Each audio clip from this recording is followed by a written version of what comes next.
નમસ્કાર વિદ્યાર્થી મિત્રો, આજે આપણે ધોરણ 10 વિષય સામાજિક જ્ઞાન અને સામાજિક જ્ઞાન વિષયમાં પ્રકરણ 16 આર્થિક ઉદારીકરણ અને વૈશ્વિકરણ આ જે પ્રકરણનો આપણે અભ્યાસ કરવાનો છે. તો વિદ્યાર્થી આ પ્રકરણ 16 ના આપણે જે અગાઉના વિડિયોમાં જે વિદ્યાભ્યાસ કર્યો એ અગાઉના વિડિયોમાં જે આપણે ભણ્યા એનું આપણે રિવિઝન કર્યા બાદ આજના મુખ્ય ટોપિક ઉપર આપણે જઈશું. તો વિદ્યાર્થી આપણે જોયું કે ભારત સરકારે દેશના ઝડપી આર્થિક વિકાસ માટે કઈ સાલમાં નવી આર્થિક નીતિ અમલમાં મૂકી? તો 1991 ની સાલમાં. કઈ સાલમાં મૂકી હતી? 1991 ની સાલમાં. આ નવી આર્થિક નીતિના ભાગરૂપે કઈ ત્રણ બાબતોનો સમાવેશ કરવામાં આવ્યો? તો પહેલું છે આર્થિક ઉદારીકરણ. આર્થિક ઉદારીકરણ.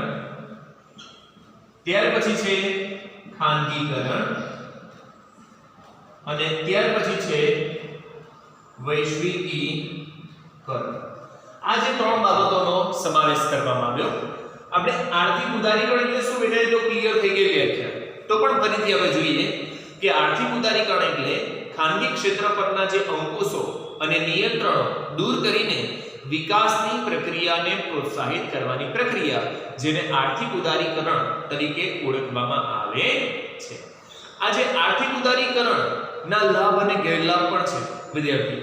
ત્યાર પછી આપણે જોયું કે દેશના કયા ત્રણ ક્ષેત્ર સિવાય ભારત સરકારે બીજા કેટલાક ક્ષેત્રોમાં ખાનગીકરણને પ્રોત્સાહન આપ્યું છે. તો કયા ત્રણ ક્ષેત્ર સિવાય?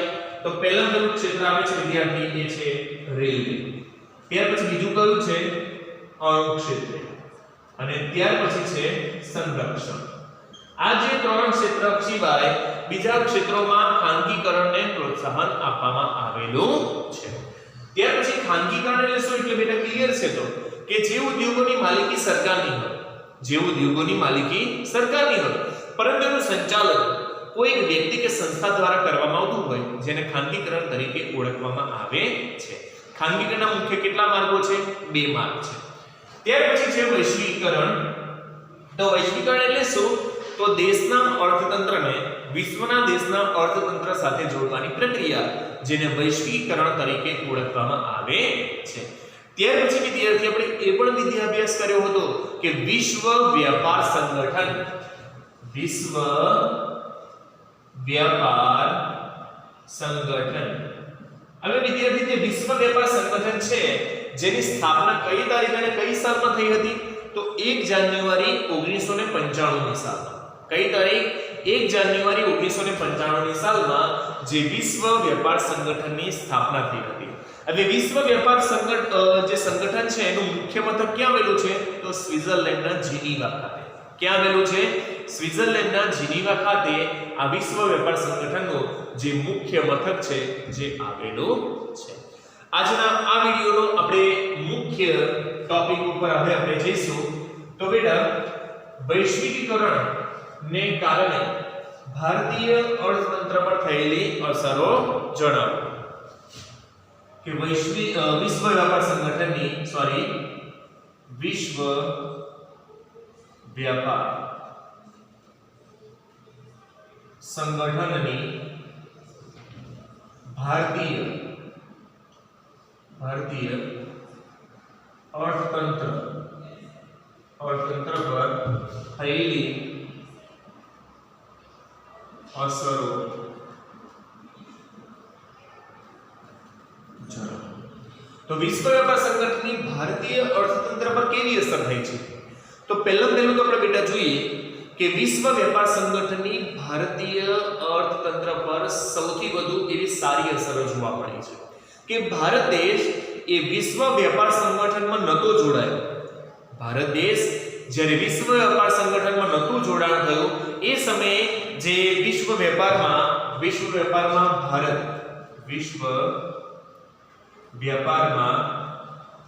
ભારતનો હિસ્સો કેટલો હતો?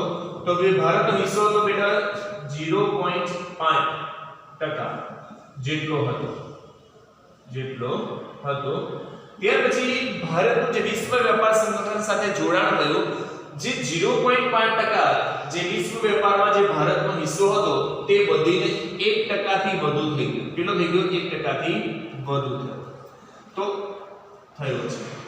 તો આ વિશ્વ વેપાર સંગઠનનો જે પહેલો લાભ છે કે વિશ્વ વેપાર સંગઠનમાં ભારતનું જોડાણ થવાથી અથવા તો ભારતીય અર્થકારક પર થયેલી અસર. તો પહેલી અસર શું થઈ કે જ્યારે વિશ્વ વેપાર સંગઠનમાં જ્યારે ભારતનું જોડાણ નહોતું થયું એ સમયે આંતરરાષ્ટ્રીય વેપારમાં એટલે કે વિશ્વ વેપારમાં ભારતનો હિસ્સો કેટલો હતો? 0.5% જેટલો હતો, જે હાલમાં વધીને કેટલો થયો છે? તો 1% થી વધુ થયો છે. ત્યાર પછી બેટા કે વિશ્વ વેપાર સંગઠનમાં ભારતનું જોડાણ થવાથી હાલમાં ભારત દેશ સૌથી વધુ પ્રમાણમાં તૈયાર કપડાઓની નિકાસ કરે છે. આ એનો બીજો લાભ છે. તો વિશ્વ વેપાર સંગઠન સાથે ભારતનું જોડાણ થવાથી બીજો કયો લાભ થયો છે? તો બીજો લાભ બેટા કે હાલમાં ભારત દેશ જે વિશ્વના દેશોમાં સૌથી વધુ તૈયાર કપડાઓની નિકાસ કરે છે. તે ઉપરાંત વિશ્વ વેપાર સંગઠનમાં જે ભારતનું જોડાણ થવાથી ભારત દેશ વિશ્વના દેશોમાં વિવિધ કૃષિ પેદાશોની નિકાસ કરે છે. કે વિશ્વ વેપાર સંગઠનનો જે જોડાણ થવાથી ભારતનું તો ભારત દેશ જે વિશ્વના દેશોમાં સૌથી વધુ પ્રમાણમાં વિવિધ કૃષિ પેદાશોની નિકાસ કરે છે. અને વિદ્યાર્થી ચોથો પોઈન્ટ એ આવે કે નિકાસ વધુ થવાથી દેશની રાષ્ટ્રીય આવકમાં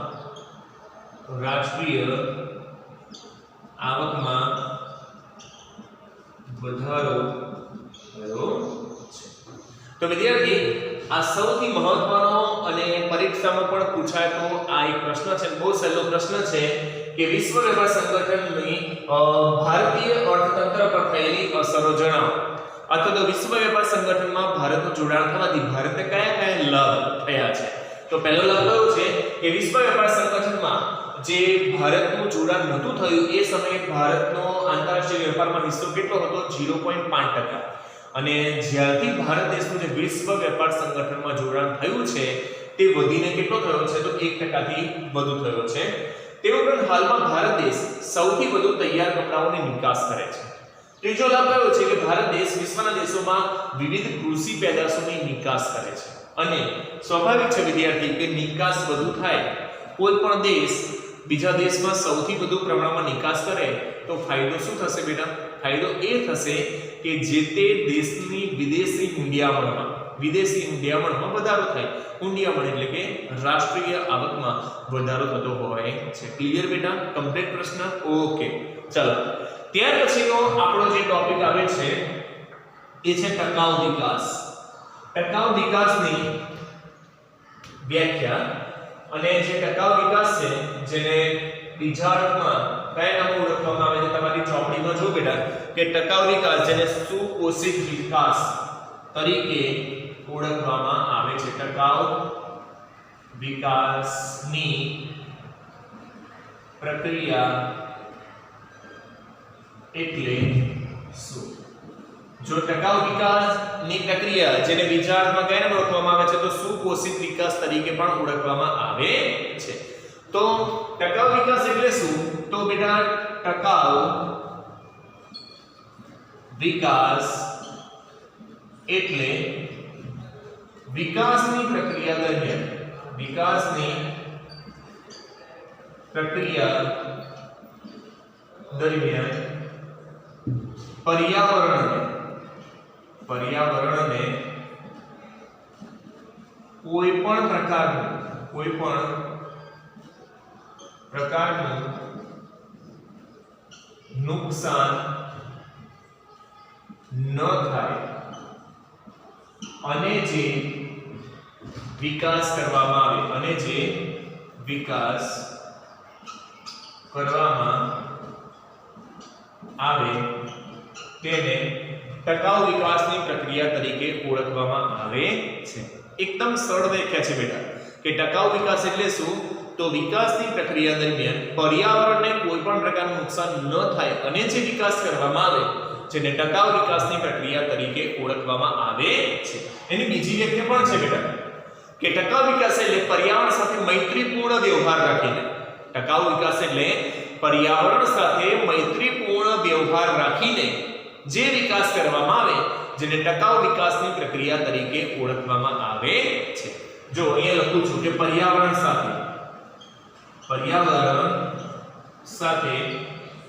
મૈત્રીપૂર્ણ વ્યવહાર રાખીને જે વિકાસ કરવામાં આવે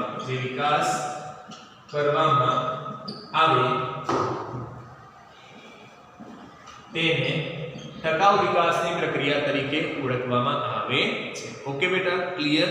હા, તો અત્યારે તમે જુઓ કે આપણે વિકાસ તો કરી રહ્યા છે। ભારત દેશ એ વિકાસની પ્રક્રિયા વિદ્યાર્થી દરરોજ દિન પ્રતિદિન ભારત દેશનો સતત વિકાસ થતો રહે છે, પરંતુ આ જેટલો આપણે વિકાસ કરીએ છીએ એટલા જ પ્રમાણમાં આપણે પર્યાવરણને પણ નુકસાન કરતા હોઈએ છીએ બેટા। અને એટલા માટે તમે જુઓ કે હાલમાં જે ટકાઉ વિકાસની જે પ્રક્રિયાના ભાગરૂપે વિકાસ કરવામાં આવે છે, તો ટકાઉ વિકાસની પ્રક્રિયા એટલે શું? ક્લિયર થયું બેટા? કમ્પ્લીટ કે વિકાસની પ્રક્રિયા દરમિયાન પર્યાવરણને કોઈ પણ પ્રકારનું નુકસાન ન થાય અને જે વિકાસ કરવામાં આવે જેને ટકાઉ વિકાસની પ્રક્રિયા તરીકે ઓળખવામાં આવે છે।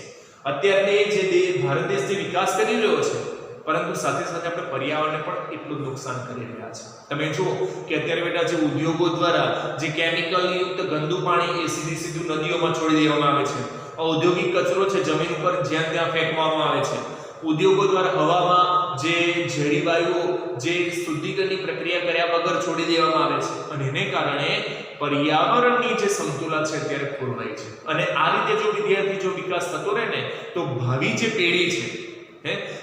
પેઢી છે એની સામે બેટા અનેક સમસ્યાઓ ઉદ્ભવશે। અત્યારે આપણે જો કે આપણે સુખ સુવિધાઓથી યુક્ત જીવન જીવીએ છીએ, ઘરમાં એસી રાખીએ। હવે તમે જુઓ કે એસી છે, આવા જે કેટલાક જે ઔદ્યોગિક જે ઉપકરણો છે જેનાથી પર્યાવરણમાં એવા જે કેટલાક જે વાયુઓ ફેલાતા હોય છે અને એને કારણે પર્યાવરણને ઘણું નુકસાન થતું હોય છે। તો આપણે કેવો વિકાસ કરવો જોઈએ? તો વિકાસની પ્રક્રિયા દરમિયાન પર્યાવરણને કોઈ પણ પ્રકારનું નુકસાન ન થાય અને જે વિકાસ કરવામાં આવે એને ટકાઉ વિકાસની પ્રક્રિયા તરીકે ઓળખવામાં આવે છે। બીજી એની વ્યાખ્યા કેવી છે કે પર્યાવરણ સાથે મૈત્રીપૂર્ણ વ્યવહાર રાખીને, પર્યાવરણ સાથે કેવો વ્યવહાર રાખીને? મૈત્રીપૂર્ણ વ્યવહાર રાખીને જે વિકાસ કરવામાં આવે જેને ટકાઉ વિકાસ તરીકે ઓળખવામાં આવે છે। ઓકે, ક્લિયર બેટા? કમ્પ્લીટ? હા, ચલો ત્યાર પછી આપણે જોઈએ કે જે ટકાઉ વિકાસની પ્રક્રિયાના ભાગરૂપે જે પર્યાવરણ પ્રાકૃતિક સાધનોના સંરક્ષણ માટે, ટકાઉ વિકાસની પ્રક્રિયાના ભાગરૂપે પ્રાકૃતિક સાધનોના સંરક્ષણ માટે કેવા પગલાં લેવા જોઈએ? તો પ્રાકૃતિક સાધનોના સંરક્ષણ માટે કેવા પગલાં લેવા જોઈએ ટકાઉ વિકાસની પ્રક્રિયાના ભાગરૂપે? તો પહેલું તો બેટા આપણે કે જે ઉદ્યોગોમાં અથવા તો ઉર્જા મેળવવા માટે અથવા તો ઉર્જા શક્તિ ઉત્પન્ન કરવા માટે જે પુનઃ ઉપયોગમાં લઈ શકાય, અહીંયા આપણે નવીનકરણીય અને અનવીનકરણીય એનો વિદ્યાભ્યાસ કર્યો હતો। નવીનકરણીય એટલે શું? અનવીનકરણીય એટલે શું? પરંપરાગત ઉર્જા સ્ત્રોત અને બિનપરંપરાગત ઉર્જા સ્ત્રોત, એનો અભ્યાસ આપણે કરી ગયેલા છે। જો તો પરંપરાગત ઉર્જા સ્ત્રોત એટલે બેટા કે પરંપરાગત ઉર્જા સ્ત્રોત એટલે કે જે કુદરતી જે સંસાધનો છે જેનો આપણે એકવાર ઉપયોગ કર્યા બાદ આપણે ફરીથી ઉપયોગ કરી શકતા નથી, એટલે કે જે નાશવંત છે। આવા જે વિદ્યાર્થી જે ખનિજ તેલ છે, કુદરતી વાયુ છે, કોલસો છે, આવા જે કુદરતી જે સંસાધનો છે એનો ખૂબ જ વિવેકપૂર્વક ઉપયોગ કરવો જોઈએ। કેમ કે વિદ્યાર્થીનો એકવાર ઉપયોગ કર્યા બાદ આપણે ફરીથી એનો ઉપયોગ કરી શકતા નથી, એ નાશવંત છે। આજે આપણે તમે જો કે બાઇકમાં આપણે પેટ્રોલ પુરાવ્યું, 100 રૂપિયાનું કે 200 રૂપિયાનું પેટ્રોલ પુરાવ્યું, આપણે પરિવહન કર્યું, ફર્યા અને પછી આપણે પેટ્રોલ પાછું જવું તો મળશે? આપણે નહીં મળે।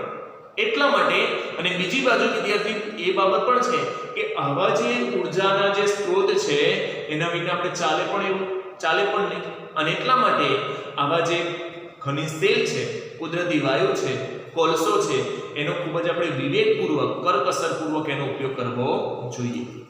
નંબર 2 પર જે પ્રાકૃતિક સાધન સંરક્ષણ માટે બીજું કયું પગલું લઈ શકાય, તો ઉદ્યોગોની સ્થાપના એવી જગ્યાએ કરવી કે જેથી કરીને જે પરિવહનનો ખર્ચ ઓછો લાગે, કે ઉદ્યોગોની સ્થાપના એવા સ્થળે કરવી કે પરિવહનનો ખર્ચ ઓછો લાગે, એવા સ્થાને જે ઉદ્યોગોની સ્થાપના કરવી જોઈએ.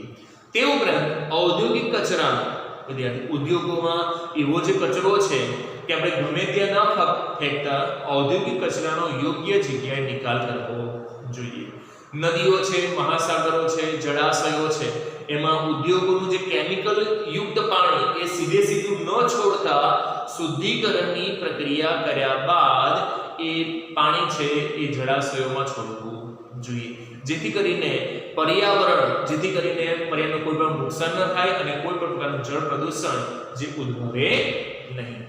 તે ઉપરાંત ઉર્જા ઉત્પન્ન કરવા માટે ઉદ્યોગોમાં એ ઉપરાંત તમે જો ઉર્જા ઉત્પન્ન કરવા માટે સૌર ઉર્જા છે, પવન ઉર્જા છે, આવા જે બિનપરંપરાગત ઉર્જાના સ્ત્રોત છે, કેવા સ્ત્રોત કહેવામાં આવે છે ને, બિનપરંપરાગત, કે પવન ઉર્જા, ત્યારબાદ સૌર ઉર્જા, એના દ્વારા જે ઉર્જા ઉત્પન્ન થાય તે માટેના ખાસ પ્રયત્ન કરવા જોઈએ. અત્યારે બેટા તમે જો કે ગુજરાત સરકાર છે અત્યારે કેટલાક ઘરોની પર આપણે સોલર પેનલ જોયેલી છે, સોલર પેનલ જોઈએ છે કે સોલર પેનલ દ્વારા જે લાઇટ, વિદ્યાર્થી જે ઉર્જા ઉત્પન્ન થતી હોય છે એનાથી તમે જુઓ કે ખનિજ તેલ છે, કુદરતી વાયુ છે, કોલસો છે, એનો બચત થતી હોય છે.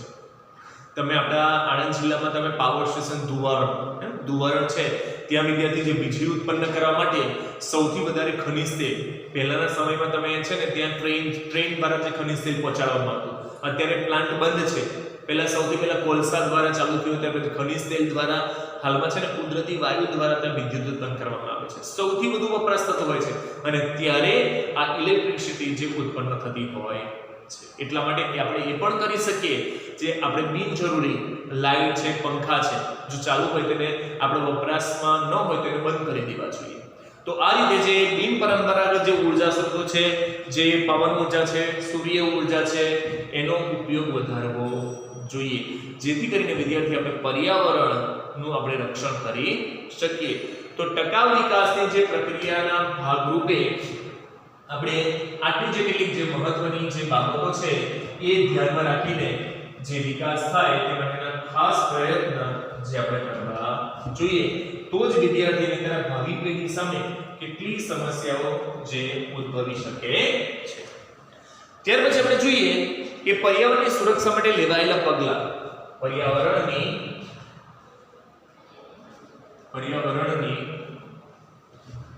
સુરક્ષા માટે લેવાયેલા પગલાં. તો પર્યાવરણની સુરક્ષા માટે વિદ્યાર્થી વિશ્વના દેશોમાં કેટલાય સંમેલનો થયા છે, કેટલી એવી શિબિરો પણ થઈ છે. આપણા ભારત દેશમાં પણ પર્યાવરણની સુરક્ષા માટે વિવિધ જે પગલાં હાથ ધરવામાં આવેલા છે. તો પર્યાવરણની સુરક્ષા માટે સૌથી પહેલા સ્વીડનના જે દેશ છે પાટનગર સ્ટોકહોમ ખાતે 1972ની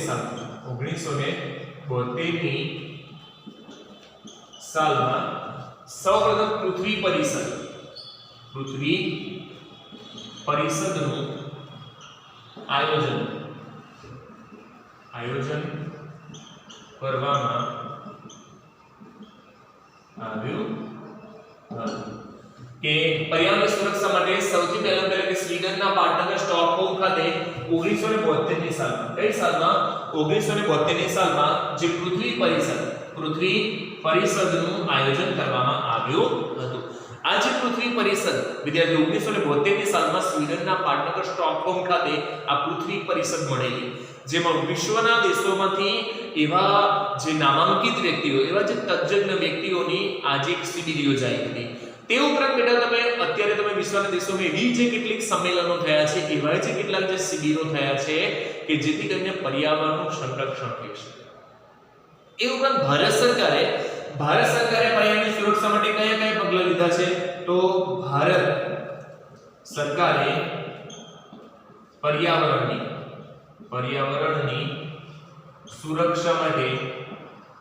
સુરક્ષા માટે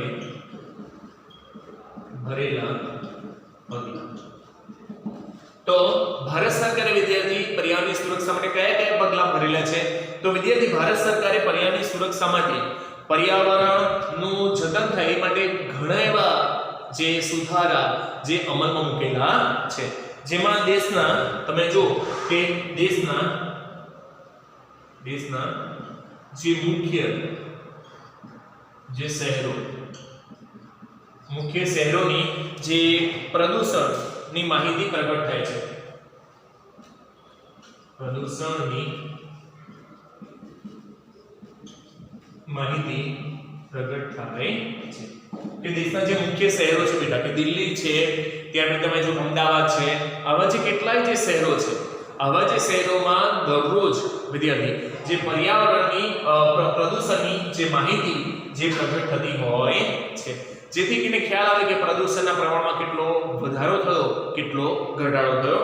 ત્યાર પછી તમે પ્રદૂષણ નિયંત્રણ માટે જે પ્રદૂષણ નિયંત્રણ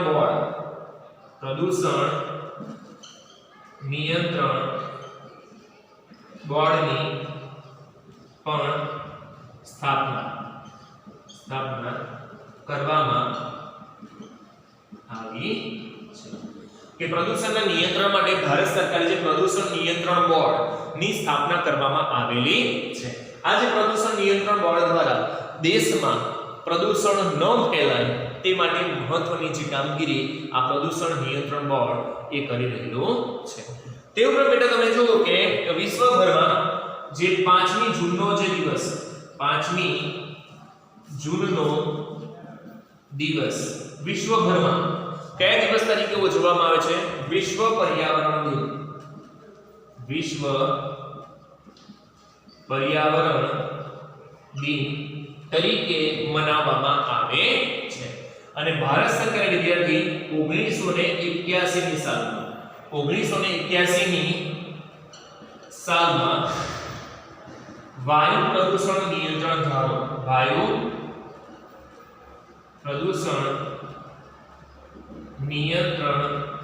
ધારો પસાર કર્યો હતો. કઈ સાલમાં? 1981 ની સાલમાં જે ભારત સરકાર દ્વારા જે વાયુ પ્રદૂષણ નિયંત્રણ ધારો જે પસાર કરવામાં આવ્યો હતો. તે ઉપરાંત બેટા કે પર્યાવરણની સુરક્ષા માટે ભારત સરકારે વિવિધ જનજાગૃતિના કાર્યક્રમ યોજીને લોકોને પર્યાવરણનું મહત્વ સમજાય તે માટેના પણ વિવિધ જે કાર્યક્રમો કરવામાં આવે છે. અને પ્રસાર માધ્યમો દ્વારા પર્યાવરણ અંગે જાગૃતિ આવે તે માટે પણ ભારત સરકાર વિવિધ જે કાર્યક્રમો કરી રહેલી છે. તો પર્યાવરણની સુરક્ષા માટે પૃથ્વી પરિષદનું આયોજન કઈ સાલમાં થયું હતું? 1972 ની સાલમાં. આ પૃથ્વી પરિષદ ક્યાં યોજાઈ હતી? તો સ્વીડનના પાટનગર સ્ટોકહોમ ખાતે આ પૃથ્વી પરિષદનું આયોજન કરવામાં આવ્યું હતું. ત્યાર પછી ભારત સરકારે જે વાયુ પ્રદૂષણ નિયંત્રણ ધારો કઈ સાલમાં પસાર કર્યો? તો 1981 ની સાલમાં. ત્યાર પછી કયો દિવસ જેને વિશ્વ પર્યાવરણ દિન તરીકે ઉજવવામાં આવે છે? તો 5મી જૂનનો દિવસ જેને વિશ્વ પર્યાવરણ દિન તરીકે ઉજવવામાં આવે છે. તો આ રીતે ભારત સરકાર દ્વારા પણ જે પ્રદૂષણ નિયંત્રણ માટે, પર્યાવરણની સુરક્ષા માટે વિવિધ જે પગલાં હાથ ધરવામાં આવેલા છે. આ દરેક પ્રશ્ન માટે તમને સરસ રીતે નોટમાં PDF સ્વરૂપે મોકલેલા છે. દરેક પ્રશ્ન તમે બહુ સરસ સમજીને બહુ સારા અક્ષરે તમારે લખવાના રહેશે. અને ત્યાર પછીના જે મુખ્ય જે અસાઇનમેન્ટમાં જે પ્રશ્ન આપેલા છે એ તમારે હોમવર્ક ગ્રુપમાં મોકલવાના રહેશે. અસ્તુ. જય હિન્દ, જય ભારત.